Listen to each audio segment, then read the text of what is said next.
Assalamualaikum warahmatullahi wabarakatuh. Apa kabar sahabat beriman?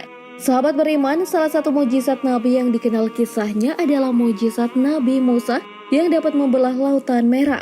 Dikisahkan Nabi Musa membelah Laut Merah saat dihadang Laut Merah atau mundur bakal dihabisi serdadu Fir'aun. Lalu Tuhan pun memberi mukjizat kepada Musa, yakni membelah lautan sehingga Musa dan pengikutnya melarikan diri. Sedangkan tentara Fir'aun tenggelam di lautan ketika akan mengejar Nabi Musa. Sebagaimana di dalam Al-Quran diceritakan, dan sesungguhnya kamu wahyukan kepada Musa, pergilah kamu dengan hamba-hambaku Bani Israel di malam hari. Maka buatlah untuk mereka jalan yang kering di laut itu. Kamu tidak perlu khawatir akan tersusul dan tidak perlu takut akan tenggelam. Quran Surat Toha ayat 77 hingga 78. Meski demikian, tak sedikit juga yang meragukan kejadian ini. Namun kenyataannya terdapat bukti-bukti ilmiah bahwa Nabi Musa pernah membelah Laut Merah. Berikut ulasannya dalam sajian Islam populer. Namun sebelum lanjut, mari bersama tebar syiar Islam dengan klik tombol subscribe, like, and share untuk berbagi informasi bermanfaat. Amin ya robbal alamin.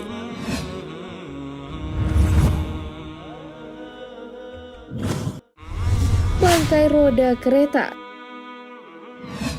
Bukti ilmiah pertama jikalau Nabi Musa pernah membelah Laut Merah adalah ditemukannya beberapa bangkai roda kereta tempur. Bangkai-bangkai roda kereta tempur ini ditemukan di penghujung tahun 1988 silam. Masya Allah. Seorang arkeolog bernama Ron Wyatt mengatakan bahwa dirinya telah menemukan beberapa bangkai roda kereta tempur kuno di dasar Laut Merah.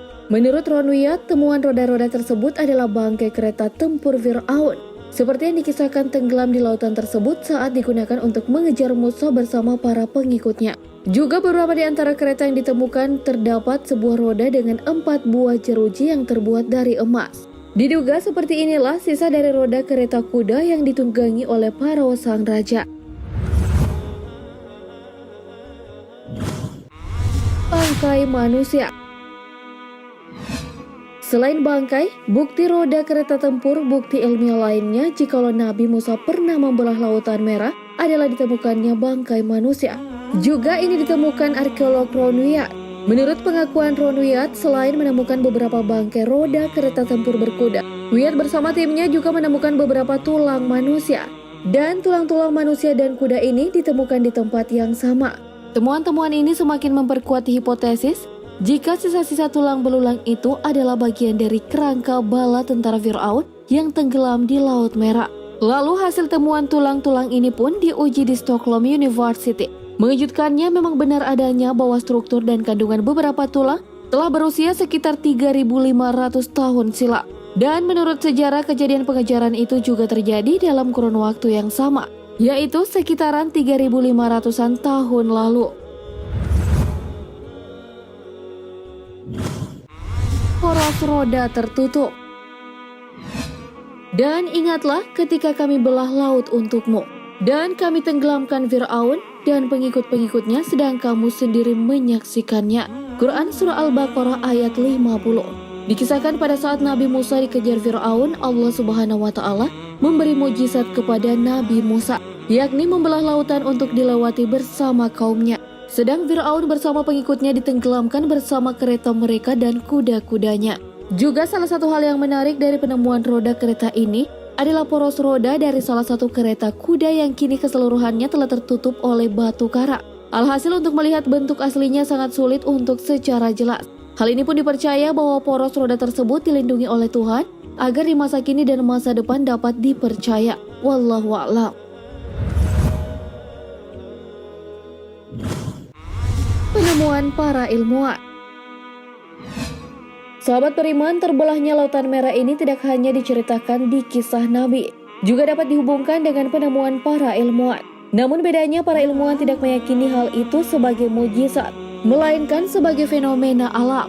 Hal ini ditemukan ilmuwan dari National Center for Atmospheric Research di Colorado, Amerika Serikat. Sebagaimana ditulis Daily Mail Rabu 22 September 2010, air laut yang tersibak itu terjadi akibat gerakan angin.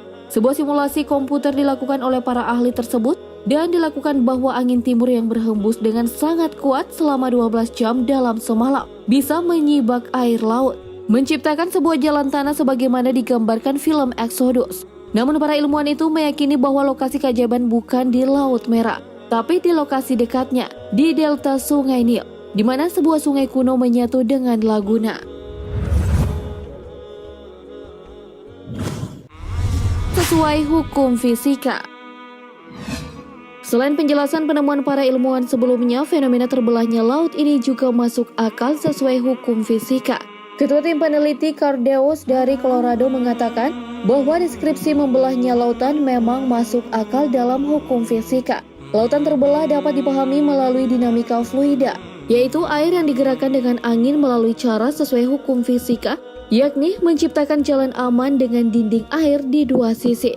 Seperti kisah Nabi Musa, air tersebut kemudian air itu runtuh dan menenggelamkan jalan itu. Dalam kisahnya diceritakan jalan yang akan dilalui Fir'aun dan kaumnya. Masya Allah, sungguh ya kebesaran Allah Subhanahu wa Ta'ala ya sahabat beriman. Bentuk tanah berbeda. Ditemukan para ilmuwan itu bahwa angin timur dengan kecepatan 63 meter per jam yang bertiup dalam waktu 12 jam, baik di danau maupun aliran air. Proses inilah yang menghasilkan jalan tanah lumpur sepanjang 2 mil atau lebar 3 mil selama 4 jam. Di saat kecepatan angin melemah, lalu air akan kembali ke posisi awal, seperti fenomena pasang surut. Para ahli menguraikan dalam jurnal Public Library of Science 1 bahwa siapapun yang terdampar dalam lumpur itu sesudah angin melemah akan beresiko tenggelam. Sedang dalam sumber lain dikatakan kawasan selatan Laut Mediterania yang diduga menjadi tempat penyeberangan itu memaparkan bentuk tanah yang berbeda. Bentuk ini diduga karena isu mengenai lautan yang terbelah. Pemaparan tersebut membutuhkan bentuk tapal kuda Sungai Nil dan laguna dangkal di sepanjang garis pantai. Perhitungan matematis.